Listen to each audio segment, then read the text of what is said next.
Be verb, be verb হচ্ছে M, is, are, ওয়াজ।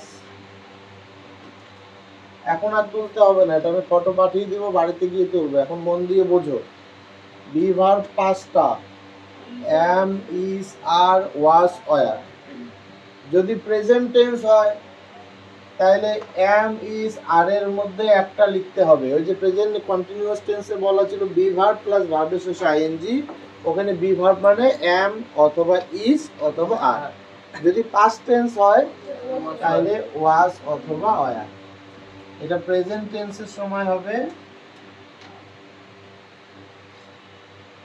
আর এই be verb দুইটা পাস্ট টেন্সের সময় হবে। ক্লিয়ার? এবার কার সঙ্গে কি বসে? আই এর সঙ্গে এম বসে,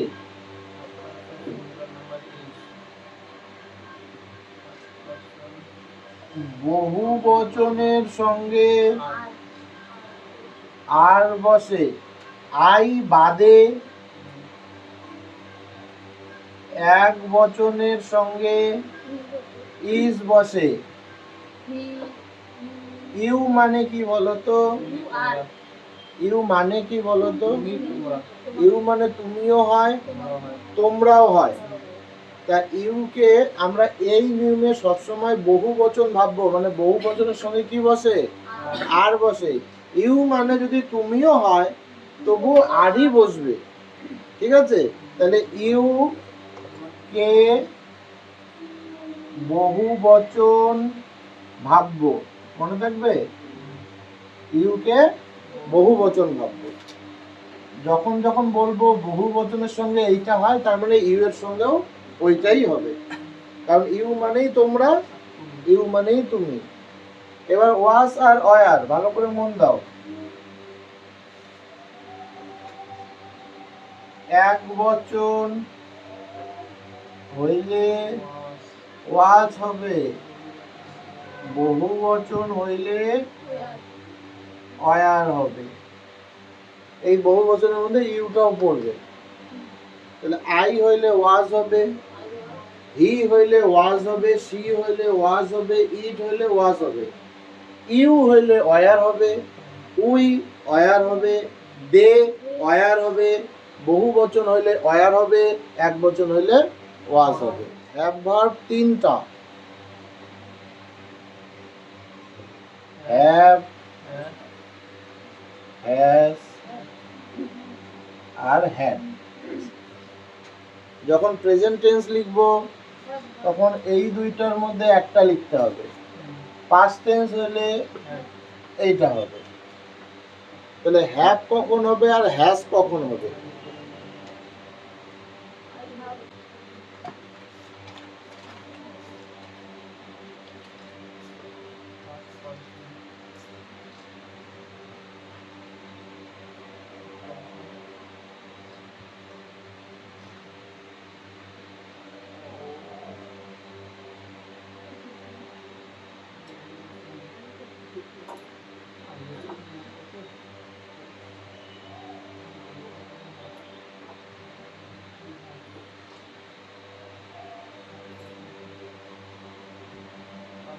ফার্স্ট পারসন হলে হ্যাভ হবে, সে এক বচন হোক বা বহু বচন।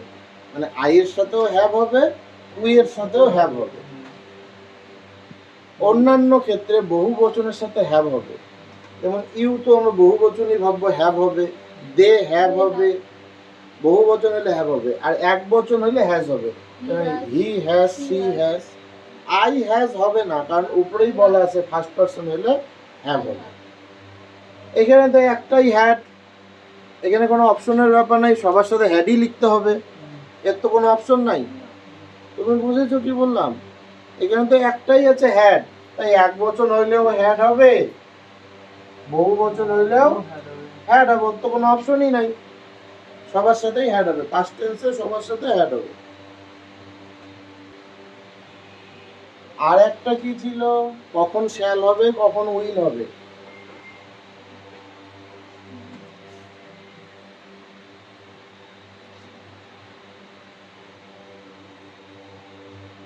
কার সঙ্গে শ্যাল হবে আর কার সঙ্গে উইল হবে।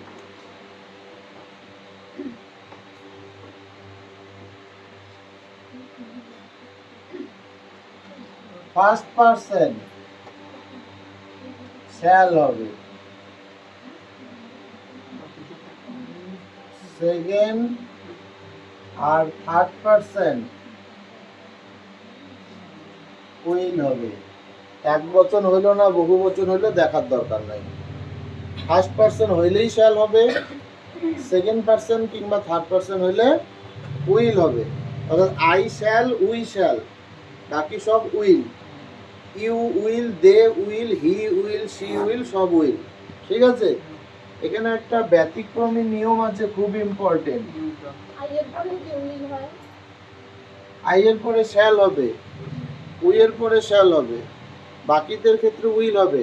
শুধু একটা ব্যতিক্রমী নিয়ম আছে, এটা মনে রাখতে হবে।